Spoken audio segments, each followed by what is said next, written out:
Lesson 3.4. Solve systems of linear equations in 3 variables. We've worked with 2 variables in 2 dimensions, but sometimes there are more dimensions. So today we're doing linear equations in 3 variables, which graph planes. A solution to a system in 3 variables would be an ordered triple x, y, z. Just like a solution to a system in 2 variables was the ordered pair x, y. For example, is this point a solution of this system? To find out, we need to plug it in. So take the first equation and fill in the point for x, y, and z. X is 2, y is -4, z is 1. 2 plus -12 minus 1 gives us -11. Hey, look, both sides are -11. It works. Try the second equation. Fill in 2 for x, -4 for y, and 1 for z. And you get 1 equals 1. Hey, that one works too.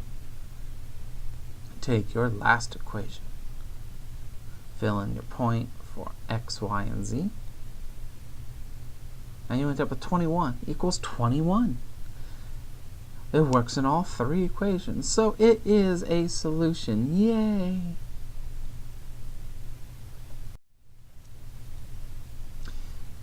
Graphically, 3 planes can intersect at a single point, like this, and have one solution. Or they could intersect in a line and have infinitely many solutions. Or all 3 planes might just not intersect at a single point, such as this one. Should be no solution. Or possibly this one.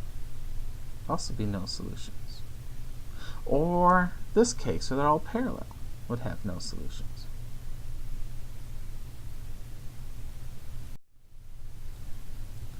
We will not be solving by graphing 3 dimensions. We will use just algebraic methods. So our first method is elimination. You do it like you did 2 variables. You'll just have to do it several times. So the way I usually do it is I combine the first and second equations and eliminate a variable.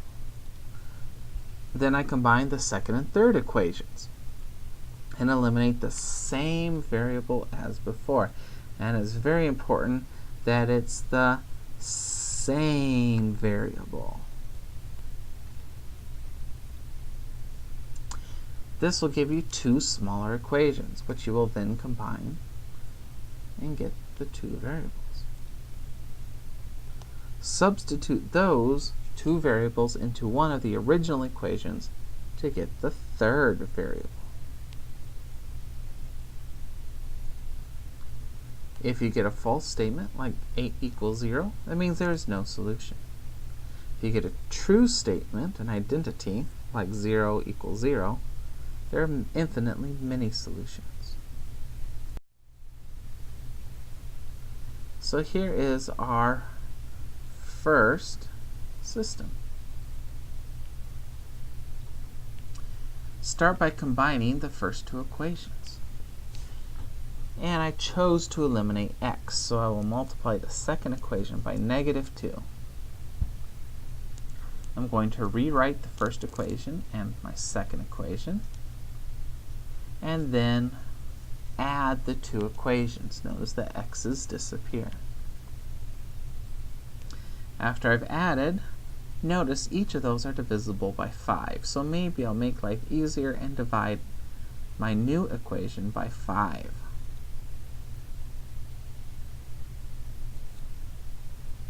Now, let's take the second and third equations.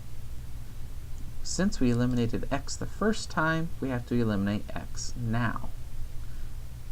Since I have 1x and -1x, I think I can just add the equations and x will disappear.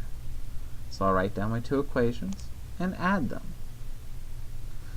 Notice the resulting equation, the -9y plus 9z equals -3. They're all divisible by 3. So I will divide them all by 3. Now I have two smaller equations with just two variables. Now I can use elimination to combine them. So I take the first equation, second equation. I'm eliminating y because I already have 3y and negative 3y. So when I just add them, the y's will disappear, and I get 4z equals 0. So divide by 4, and z equals 0. Now I can take one of my smaller equations and find y. So I'm taking my first of the smaller equations, and I'm going to fill in 0 for the z. So 3y equals 1, so y equals 1/3. So now I know z and y. I can take those and fill it into one of the original equations, and it doesn't matter which equation. Looks like I chose the second one. And fill in the numbers for y and z. So fill in 1/3 for y and 0 for z. Simplify. 6 times 1/3 is 2. And solve for x. So now I know x, y, and z. I know my answer.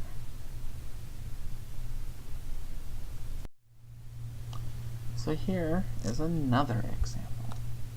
Again, I'm going to take the first two equations and I'm going to eliminate something. And I'm just going to eliminate the x, which means I need to multiply the first equation by 2. That'll give me a negative 2x and a positive 2x. So I'll rewrite it. Multiplied the first equation by 2. Second equation I left alone. So when I add, the x's disappear. And I'm left with 6y plus 3z equals 11. Then I'm going to take the last two equations and I'm going to also eliminate x. To do that, I'll need to multiply the second equation by negative 2 so that I have negative 4x and positive 4x. So there's my second equation multiplied by negative 2 and the third equation. When I add those, I end up, oh look, the x's disappear, and the y's disappear, and the z's disappear. So I get 0 equals negative 4. 0 does not equal negative 4. Therefore, there is no solution.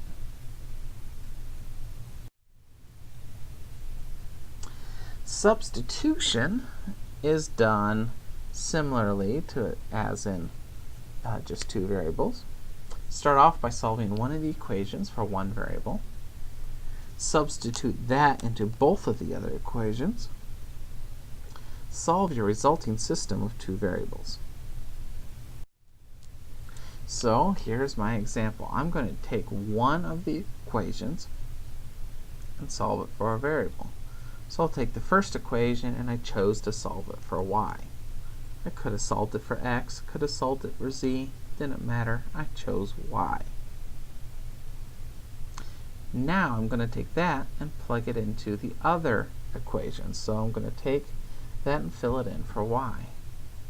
So it was x minus y, so now it's x minus everything that y equaled plus z. Combine like terms, so I have x minus a negative x means it's plus. X plus x is 2x. And then I also have a minus a negative. See, here's the minus a negative z, so that becomes positive z plus another z is 2z. Then I have the minus 6 is negative 6. Probably need to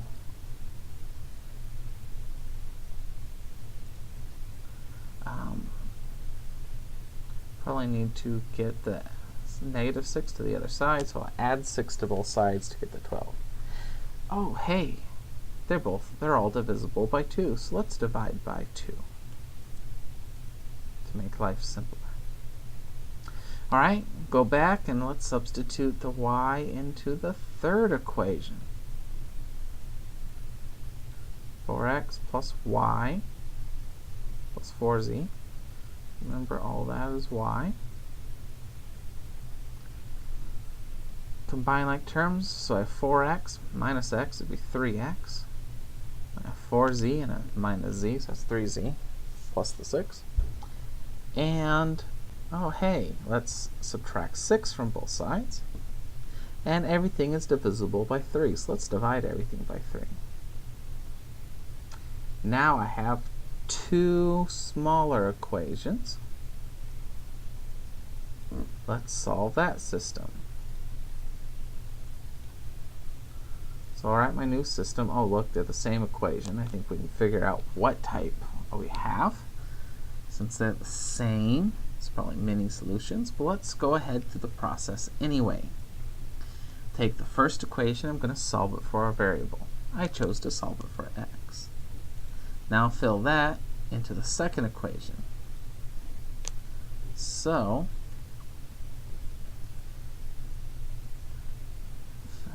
x is 6 minus z, and I add z, so I end up with 6 equals 6. Hey, that's true! So there are many solutions. But it's not all solutions like there was with the lines. With planes, we have to specify the line of intersection. To do that, we write our answer by letting z equal a. And then I had my equation x plus z equals 6. But z is a, and so if I fill in a for the z, x would equal 6 minus a. And now I have x and z. I can take both of those and plug it into one of the original equations. Oh, how about this first one? And fill those in. X is 6 minus a, z is a. So it looks like we have negative 6 plus 6 are going to cancel out. And I have negative and negative a, so that's positive a. And then minus a will make 0, so y is 0. So my solution is x, y, z. X was 6 minus a, y was 0, z was a. And that gives you a line. We fill in numbers for a, and it'll give you a bunch of coordinates along the line where the planes intersect. If there are many solutions, you let x or z or y or whatever equal a. Then you take your other equation and solve for its variable in terms of a. And you substitute those to find z in terms of a. Then your answer would be something like this one, or like the one on the last slide. Here's your assignment. Have fun.